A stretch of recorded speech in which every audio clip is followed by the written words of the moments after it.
亲爱的朋友们，欢迎来到微光夜读。3年前，我入职星辉科技的时候，这里还是一家不到50人的小公司，现在已经发展到200多人。我也从一个普通程序员做到了技术组长的位置。每天早晨8点半，我准时出现在公司，泡一杯咖啡，打开电脑，开始一天的工作。同事们都知道我离过婚，但没人会主动提起，大家只是偶尔会问我要不要介绍女朋友。小林，你这样下去不行啊，一个人过得多孤单。老刘是我们部门的老员工，今年45岁，平时最爱管闲事。我现在这样挺好的，我头也不抬地敲着键盘，工作稳定，生活简单，没什么不好。老刘摇摇头，你这孩子，离婚又不是什么丢人的事，现在离婚率这么高，谁还当回事啊？我老婆单位有个小姑娘，长得挺水灵的，要不要介绍给你认识？不用了，谢谢刘叔，我礼貌地拒绝了。其实我并不是完全放下了过去，只是不想再经历一次背叛的痛苦。2年前和苏雅离婚的时候，我以为自己会很快走出来，但事实证明，有些伤痛比想象中更深。苏雅是我大学同学，我们从大3开始交往，毕业后一起来到这个城市打拼。那时候我们租住在城中村的小房子里，每天为了房租和生活费发愁，但我们都相信，只要努力工作，总会有出头的一天。我记得那时候，苏雅总是说：“林浩，等我们有钱了，就买一套面朝大海的房子。”春暖花开的时候，我们在阳台上喝茶看书。我当时还笑他：“你这文艺青年的毛病，什么时候能改改？”他瞪着眼睛反驳：“什么叫毛病？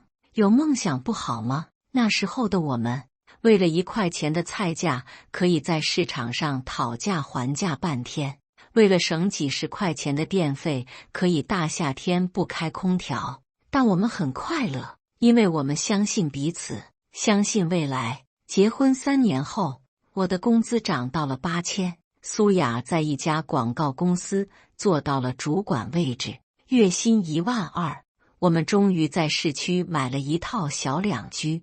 每个月还房贷4000多，日子过得紧巴巴的，但我觉得很幸福。直到那天，我提前下班回家，发现苏雅和她的上司马强在我们的婚床上。林浩，你听我解释。苏雅慌张地拉着被子遮住身体，马强倒是很镇定，慢条斯理地穿着衣服。林浩是吧？其实这样也好，有些话正好可以说开了。我当时脑子里一片空白，只是呆呆地站在门口。苏雅早就想和你离婚了，只是不知道怎么开口。马强点燃一支烟，我可以给他更好的生活，你应该成全他。苏雅，你说话。我看着他，希望他能否认马强的话。苏雅低着头，半天才说：“林浩，我们不合适。”就这么简单的一句话，结束了我们7年的感情。离婚手续办得很快，房子归我，车子归他，各自的债务各自承担。我以为苏雅会和马强结婚，没想到半年后听朋友说，马强只是玩玩而已，人家老婆孩子都有，根本不可能离婚。苏雅被抛弃了，但这和我已经没有关系。这天早晨，我像往常一样到公司上班，刚坐下没多久，人事部的小王就过来通知开会。什么会这么急？我随口问道。介绍新来的项目总监，听说是个女的，很厉害，从大公司跳槽过来的。小王一脸兴奋，我看过她的简历，才30岁就做到总监级别，肯定是个女强人。我没在意，继续整理手头的代码。最近项目进度有点紧，我正想着怎么优化一下数据库查询效率。10分钟后，我拿着水杯走进会议室，里面已经坐了10几个人，都是我们技术部和产品部的核心员工。我在后排找了个位置坐下，准备听听新领导的工作安排。门被推开了，一个穿着黑色职业套装的女人走了进来。她的头发扎成干练的马尾辫，脸上画着精致的淡妆，手里拿着一个黑色的公文包。大家好，我是苏雅。我的手一抖，水杯直接从手中滑落，哗啦一声摔在地上，玻璃碎片四处飞溅。整个会议室的人都被这突然的声音吓了一跳，齐刷刷地看向我，但我的眼睛只盯着台前的那个女人，我的前妻苏雅。2年不见，她变化很大。以前的苏雅喜欢穿休闲装，总是扎着简单的马尾辫，脸上很少化妆。现在的她完全是职场精英的打扮，眼神中带着一种我从未见过的冷厉和自信。苏雅看到我的瞬间，介绍词卡在了嗓子里，但她很快调整状态，继续说道：很高兴能够加入星辉科技这个大家庭。我之前在蓝天科技担任项目经理，有6年的项目管理经验，希望大家能够支持我的工作，我们一起把项目做好。他的声音很平静，但我能听出其中的紧张。部门经理王总站起来鼓掌，欢迎苏总监加入我们团队。相信在苏总监的带领下，我们部门的业绩会更上一层楼。其他人也跟着鼓掌，只有我坐在那里一动不动，心里翻江倒海。苏雅开始介绍她的工作规划，但我一个字也听不进去。我的脑海里不断闪现着2年前的画面，他和马强在床上的场景，他说我们不合适时的冷漠表情，还有离婚协议书上他毫不犹豫签下的名字。林浩，你没事吧？坐在我旁边的小张小声问道。我这才意识到自己的手在颤抖，额头上也冒出了冷汗。没事，可能是昨天熬夜了。我勉强挤出一个笑容。会议进行了半个小时，苏雅详细介绍了她对部门未来发展的规划，以及对每个项目组的期望。她说话很有条理，思路清晰，确实展现出了一个优秀管理者的素质。但我什么都听不进去，只想赶紧结束这场噩梦。好了，今天的会议就到这里。苏雅合上文件夹。散会后，各组组长留一下，我想单独了解一下各自的项目情况。我是技术组长，按理说应该留下，但我实在不想和他面对面交流。我起身就要往外走，但苏雅叫住了我。林浩，你等一下。我停下脚步，但没有回头。其他人陆续离开了会议室，最后只剩下我们2个人。苏雅走到我面前，压低声音说：林浩，我知道见面很突然，但我们需要谈谈。我转过身看着他，我们之间没什么好谈的，我们现在是同事关系，有些工作上的事情，我不会和你共事。我打断了他的话，明天我就辞职。苏雅的脸色变了。林浩，你别这样，工作是工作，私人感情是私人感情，我们都是成年人，应该能够分清楚。对你来说也许可以分清楚，但对我不行。我直视着他的眼睛。2年前你背叛我的时候，有没有想过会有今天？苏雅咬了咬嘴唇。林浩，过去的事情就让它过去吧，我们都要向前看，向前看。我冷笑一声。你知道这2年我是怎么过来的吗？你知道我每天晚上失眠的时候在想什么吗？苏雅张了张嘴，但没有说出来。算了，说这些没意义。我转身朝门口走去。明天我会正式提交辞职申请，你就当从来没见过我。林浩，苏雅在身后叫我，但我没有停下脚步。回到工位上，我完全没心思工作，电脑屏幕上的代码在我眼里变成了一堆乱码，我的脑子里全是刚才在会议室里的那一幕。小林，你脸色怎么这么难看？老刘端着茶杯走过来，是不是身体不舒服？我摇摇头，没事，就是有点累。新来的总监怎么样？看起来挺有气质的。老刘坐在我对面，不过我觉得他有点眼熟，是不是在哪里见过？我心里一紧，可能是错觉吧。对了，他刚才是不是叫你了？老刘压低声音，我看他好像专门看了你好几次，可能是因为我把杯子摔了，留下了不好的印象。老刘哈哈笑道，那倒也是，第一次见面就出这种洋相，确实不太好，不过没关系，以后慢慢证明你的工作能力就行了。我勉强笑了笑，没有接话。下午2点，苏雅在群里发消息，要求各项目组长到她办公室汇报项目进度。我看到消息后，直接找到部门经理王总。王总，我想申请调到其他部门。王总正在喝茶，听到我的话，差点呛到：调部门？为什么？你在技术组干得好好的，马上就要升高级工程师了。个人原因，我不想解释太多。什么个人原因？王总放下茶杯。小林，你要是有什么困难，可以跟我说，大家一起想办法解决。我犹豫了一下，最终还是说道：我和新来的苏总监认识，私人关系比较复杂，不太适合在一个部门工作。王总愣了一下，认识？什么关系？我们以前是夫妻。什么？王总的声音提高了8度。你们是前夫妻？我点点头。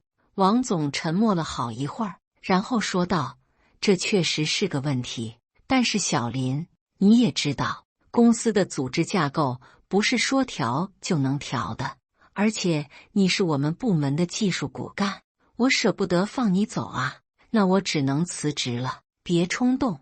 王总连忙摆手，辞职是下策，我们再想想其他办法。要不这样，我去和苏总监谈谈，看能不能。不用了，我打断了他的话，这件事他也很为难，不要让他夹在中间。我已经决定了，明天就提交辞职申请。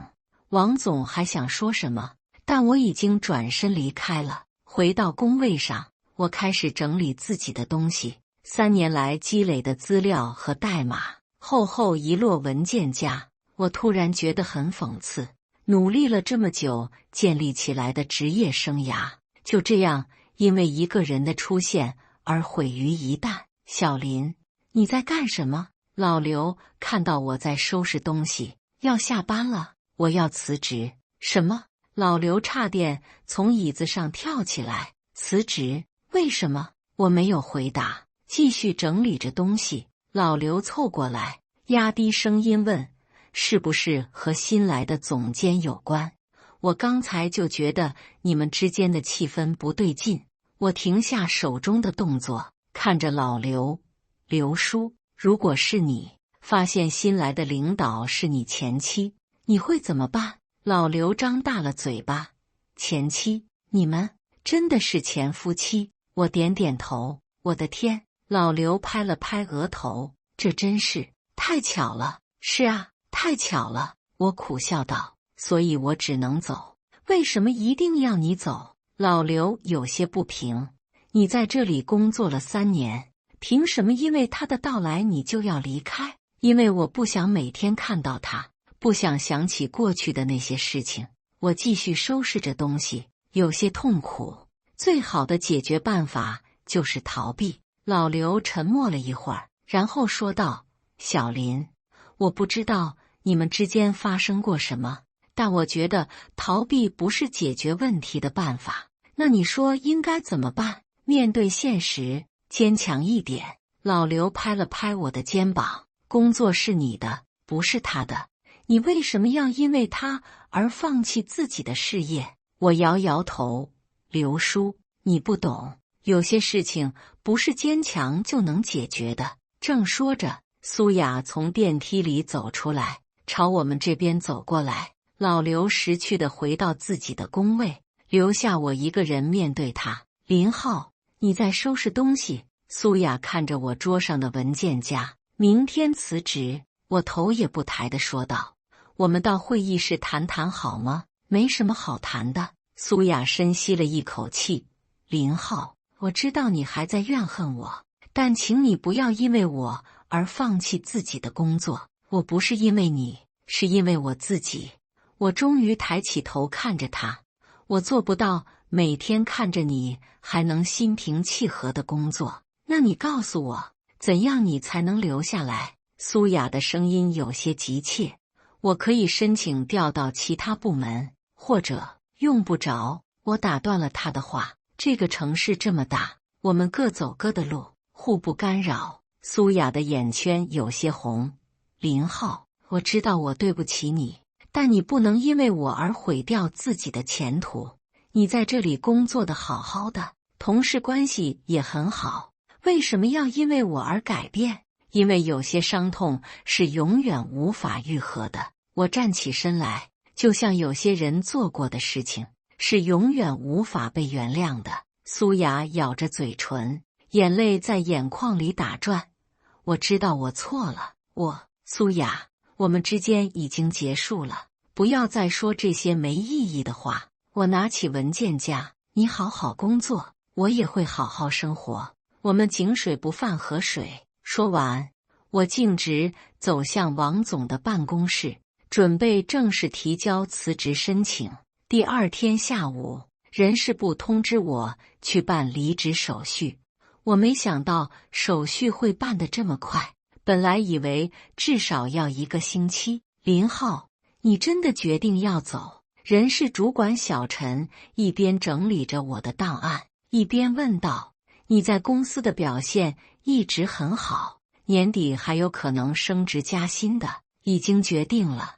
我在离职申请表上签下自己的名字，能问一下是什么原因吗？其他公司给的待遇更好。我摇摇头，个人原因。小陈也没再多问，继续处理着手续。正在这时，办公室的门被推开了，苏雅走了进来。陈主管，林浩的离职手续可以暂缓一下吗？小陈看了看我，又看了看苏雅。这个要看林浩自己的意思，不用暂缓。我意志很坚决。我站起身来，手续办完了吗？办完了。小陈把离职证明递给我。林浩，祝你前程似锦。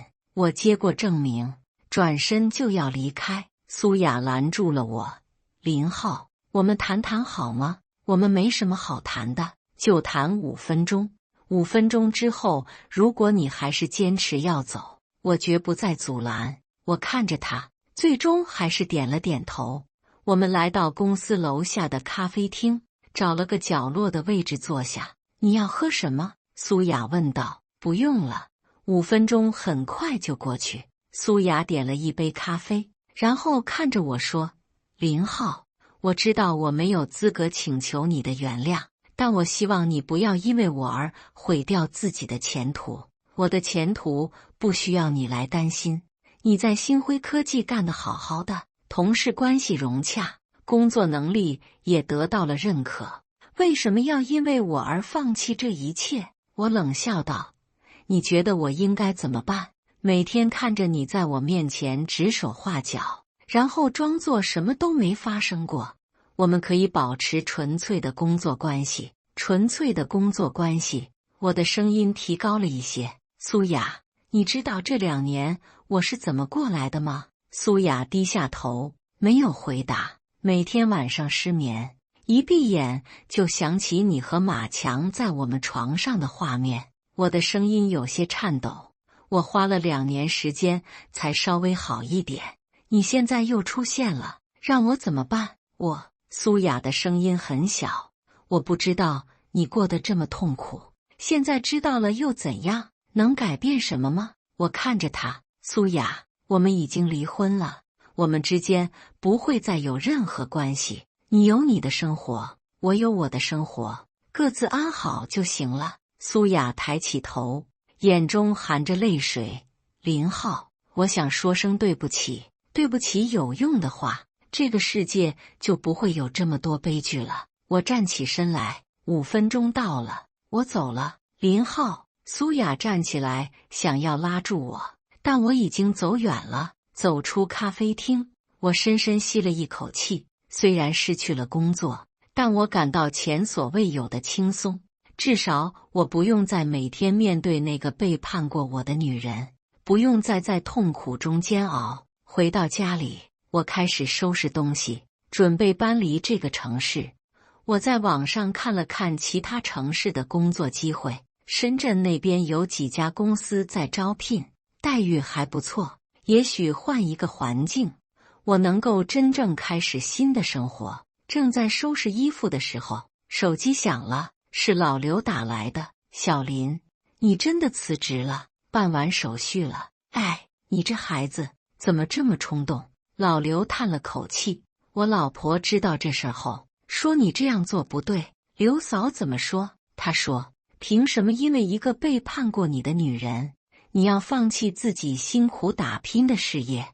你应该更坚强，让他看看没有他你过得更好。我苦笑道，刘嫂说的对，但我做不到。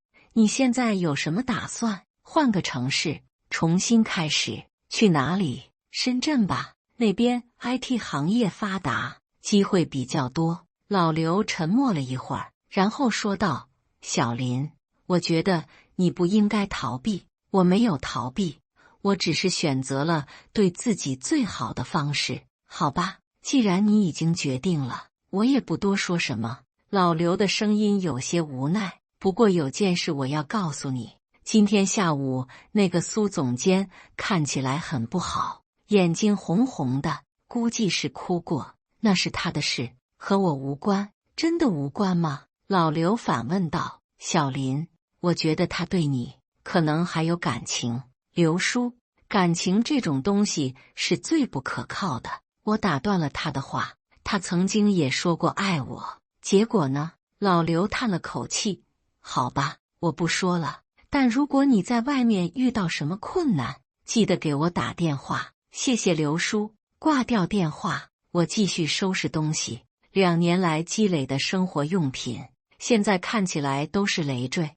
我决定只带最必要的衣物和证件，其他东西要么扔掉，要么送人。正在整理书架的时候，我发现了一本相册，那是我和苏雅的结婚照，还有一些平时的生活照片。我本来想直接扔掉，但手指触摸到照片的时候，还是犹豫了。照片上的苏雅笑得很甜，我也是一脸幸福的样子。那时候我们都还相信爱情是永恒的，相信我们会白头偕老。我翻了几页，看到了我们蜜月旅行的照片。我们去了丽江，住在古城里的客栈。那天晚上，苏雅喝了点酒，脸颊红红的，靠在我怀里说，林浩，我们一辈子都不要分开好不好？当然，我们要一起到老。我轻抚着她的头发，我会一辈子保护你，爱你。真的吗？真的，我发誓。我合上相册，心里涌起一阵酸楚。人生真是充满了讽刺。当初以为会爱一辈子的人，最终却成了伤害最深的人。我把相册放进纸箱里，准备明天一起扔掉。过去的就让它过去吧，我要开始新的生活了。第2天早晨，我正在打包最后一批东西，准备下午就坐火车去深圳。我已经在网上投了几份简历，有2家公司约我下周去面试，一切都安排得很顺利。我可以彻底摆脱这个充满痛苦回忆的城市，在新的地方开始新的生活。上午10点左右，我正在厨房收拾一些厨具，门铃突然响了。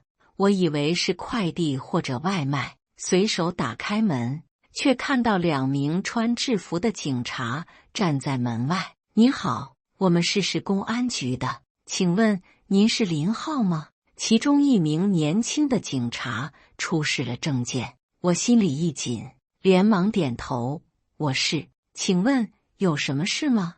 我们想了解一些情况。”关于苏雅的，另一名年长的警察说道：“昨天晚上他报案了。”我的脑子里瞬间闪过无数种可能性。苏雅报案，报什么案？难道是因为我昨天态度太恶劣，他要告我骚扰，还是因为别的什么原因？请进来坐吧。我让开门，心里忐忑不安。两名警察走进客厅，年长的那位看了看客厅里打包好的纸箱：“您这是要搬家？”“是的，准备去外地工作。”“什么时候决定的？”年轻警察掏出笔记本：“前天。”我如实回答。“为什么突然决定离开？”我犹豫了一下。“工作原因。”年长的警察在沙发上坐下：“林先生，我们想了解一下，您和苏雅是什么关系？”“前夫妻关系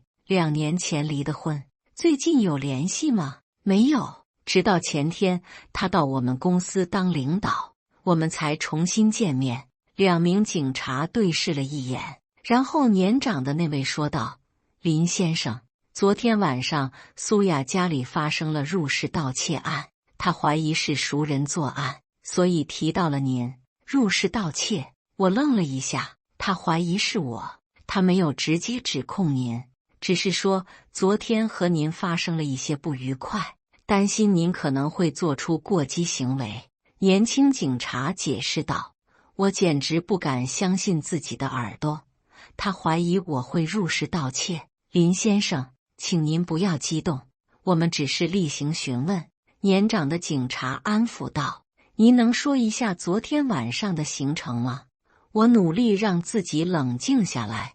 昨天下午办完离职手续后，我去了同事老刘家，晚上在他们家吃的饭，一直待到晚上10点多才回来。有人可以证明吗？”“当然有，老刘和他老婆都可以证明。”我报出了老刘的电话号码，“你们可以核实。”年轻警察记下了电话号码，然后问道：“除了在老刘家，您还去过其他地方吗？”“没有，直接从老刘家回到这里，然后就开始收拾东西。”“您的手机有定位功能吗？”“有的。”我掏出手机。“你们可以查看定位记录。”年长的警察接过手机看了看，然后还给我。“谢谢您的配合，我们还需要了解一些情况。您和苏雅离婚的原因是什么？”这个问题让我很不舒服，但我还是如实回答：“他出轨了。”“您对此有什么想法？”“什么意思？”“我是说，您会不会因此对他怀恨在心？”我深吸了一口气：“警察同志，我不会否认我对他的背叛感到愤怒和失望，但这并不意味着我会去偷他的东西。我们已经离婚2年了，我对他的生活没有任何兴趣。”“那您为什么要辞职离开？”年轻警察追问道。“因为我不想和他共事，不想每天面对一个背叛过我的人。”我坦率地说。“但这不代表我会对他做什么违法的事情。”两名警察又问了一些细节问题，包括我对苏雅现在的住址是否了解，是否知道她家里有什么贵重物品等，我都如实回答了。“林先生，感谢您的配合。”年长的警察站起身来：“我们会核实您提供的信息，如果有需要，可能还会联系您。”“好的。”我送他们到门口。“警察同志，我想问一下，苏雅家里丢了什么东西？”“主要是一些文件和她的笔记本电脑。”年轻警察回答道。“文件？什么文件？”“一些工作资料，具体的我们不便透露。”送走两名警察后，我坐在沙发上，心情复杂。苏雅居然怀疑是我入室盗窃，这真是太讽刺了。我们虽然离婚了，虽然我对他的背叛愤怒不已，但我从来没有想过要伤害他，更不会去偷他的东西。他对我的了解就这么浅薄吗？还是说，在他心里，我就是一个会因爱生恨，做出极端行为的人。我拿起手机，想要给他打电话质问，但拨了一半又挂断了。既然他选择怀疑我，那就让警察去调查好了。我相信清者自清，真相总会大白的。中午的时候，老刘给我打来电话：小林，刚才有警察找我了解情况，说昨天晚上有人入室盗窃，问你昨天晚上在不在我家？是的，苏雅家被盗了，他怀疑是我干的。什么？老刘的声音提高了8度。他怎么能这样想你？你什么样的人，我还不清楚吗？可能在他心里，我就是那种会做极端事情的人吧。我苦笑道：这也太过分了。老刘愤愤不平：我已经跟警察说清楚了，昨天晚上你确实在我家，而且我老婆也可以作证。谢谢刘叔，客气什么，都是应该的。老刘顿了顿：不过小林，我觉得这事儿有点蹊跷。怎么说？你想啊，苏雅刚来公司，怎么这么快就有人盯上她家？而且专门偷文件和电脑，一般的小偷不是应该偷钱和贵重物品吗？老刘的话提醒了我，确实，普通的入室盗窃一般都是冲着现金、首饰或者电子产品去的，谁会专门偷工作文件？刘叔，你觉得会是什么人？我也不知道，但肯定不是随机作案。老刘想了想，会不会是他以前的同事或者竞争对手？有可能。我想起苏雅说过，她在蓝天科技担任项目经理，她以前在大公司工作，可能掌握了一些重要信息。这就对了。老刘说，所以他怀疑你完全是无理取闹。你们前天才重新见面，你怎么可能这么快就策划一起入室盗窃？虽然老刘的分析很有道理，但我心里还是很不舒服。无论什么原因，苏雅第一时间怀疑的竟然是我，这说明在她心里，我是一个什么样的人？下午3点，我接到了一个陌生号码的电话。林浩，是我。苏雅的声音从电话里传来。我沉默了几秒钟，然后说：警察已经来找过我了。我知道。苏雅的声音有些颤抖。我想向你道歉。道歉？我冷笑道。你觉得道歉就够了吗？林浩，我知道我错了，我不应该怀疑你。为什么怀疑我？我的声音有些激动。苏雅，在你心里，我就是那种会做违法事情的人吗？不是的，我只是……苏雅哽咽了。我只是太害怕了。回到家里，看到一片狼藉，脑子里一片空白。想到昨天我们吵架，就想到了我。我打断了他的话。苏雅，你真的很了解我啊。林浩，对不起，我真的知道错了。算了，事情已经发生了，说什么都没用。我深吸了一口气，希望警察能早点找到真正的小偷。林浩，你还在生我的气吗？我没有生气，只是很失望。我如实说道。失望你对我的了解就是这样。苏雅沉默了很久，然后小声说：你还是要离开这个城市吗？是的，今天晚上的火车能不能……苏雅欲言又止。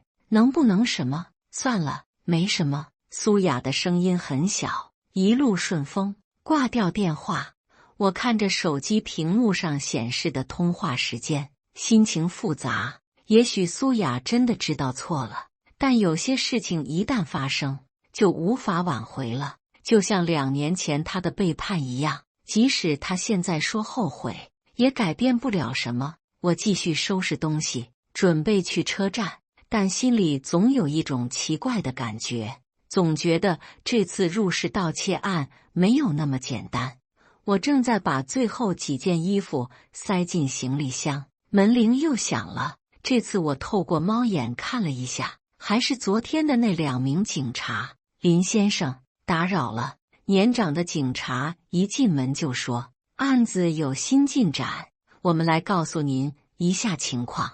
抓到小偷了。是的，而且这个案子比我们想象的复杂。年轻警察拿出笔记本，经过调查，我们发现这不是一起普通的入室盗窃案。我请他们坐下，倒了2杯水。是这样的，年长的警察喝了口水，继续说道：我们通过小区监控发现了可疑人员，然后顺藤摸瓜抓到了入室盗窃的人。是谁？苏雅的现任男友马强。我愣了一下。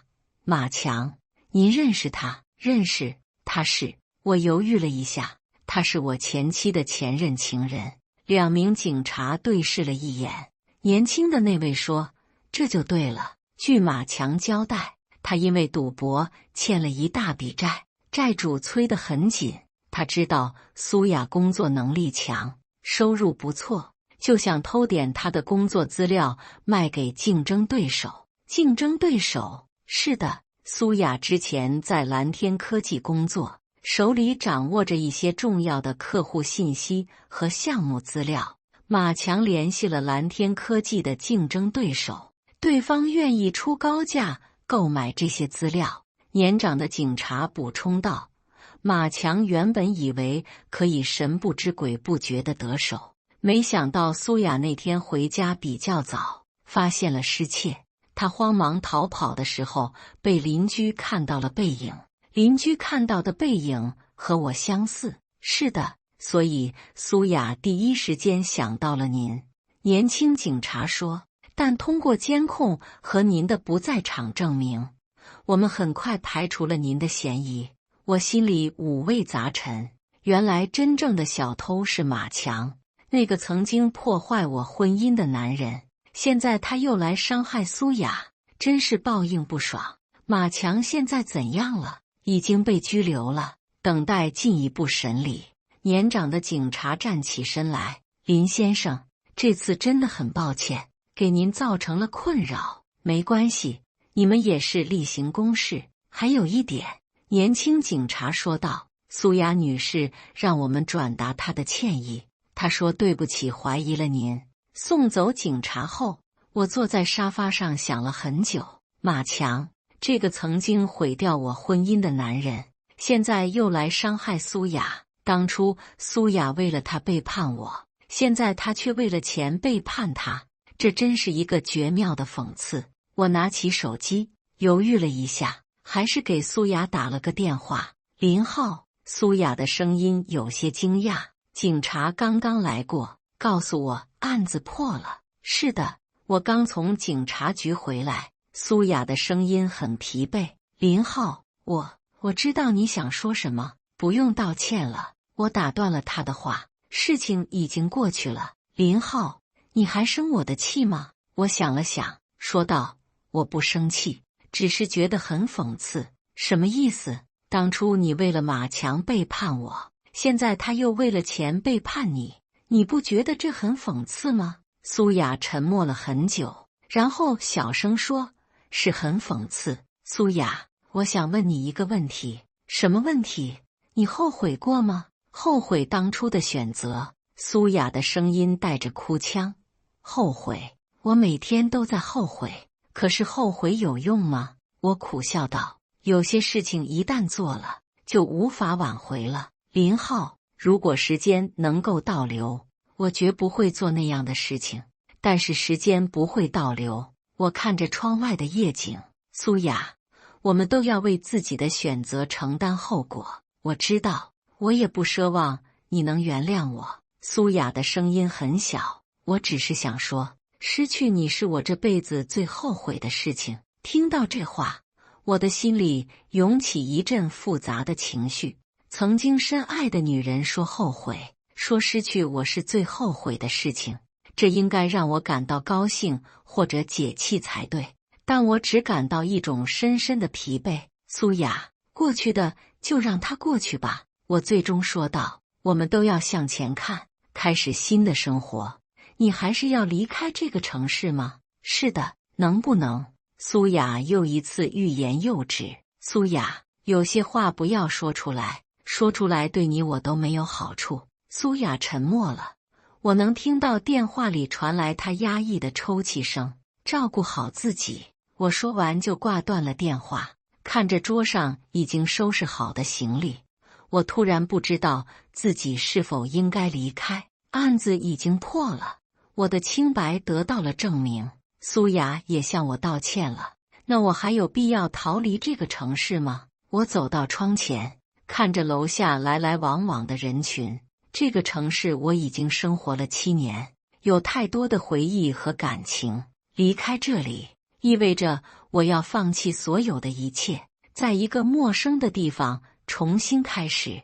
但是留下来，意味着我可能会经常遇到苏雅，意味着我要时时刻刻面对过去的痛苦回忆。我拿起手机，看了看深圳那边公司发来的面试邀请，明天下午就要面试，如果今天不走，就会错过这个机会。正在犹豫的时候，老刘打来了电话。小林，听说案子破了。是的，是马强干的。马强，那个破坏你们婚姻的男人，就是他。老刘骂了一句粗话，这种人就应该受到报应。不过苏雅也够倒霉的，跟这样的人在一起。刘叔，我想问你一个问题。什么问题？如果是你会选择留下还是离开？老刘沉默了一会儿，然后说：小林，这个问题只有你自己能回答。不过我觉得逃避不是解决问题的办法，可是留下来，我要面对的痛苦是暂时的，但逃避可能是一辈子的。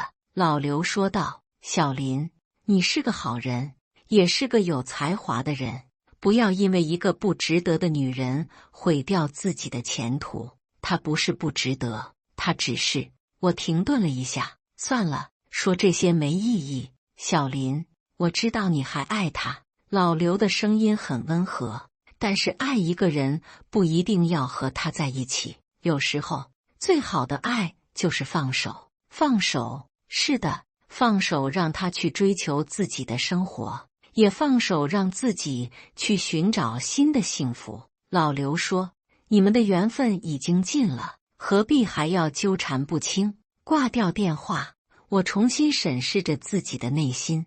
也许老刘说的对，我应该真正放下过去，开始新的生活。但这个新的开始不一定要通过逃离来实现。我可以留在这个城市，但不再把苏雅当作生活的重心。我可以努力工作，结交新的朋友，甚至寻找新的感情。我不需要因为他的存在而改变自己的生活轨迹。想通了这一点，我开始重新打包行李。我决定不去深圳了，但也不回星辉科技。我要找一份新的工作，在这个城市开始真正的新生活。感谢大家的观看，本期故事精彩吗？欢迎大家在下方评论区吐槽。如果你喜欢这类故事，记得点击订阅微光夜读，并分享给更多的人，这会对我帮助很大。再次感谢大家的观看。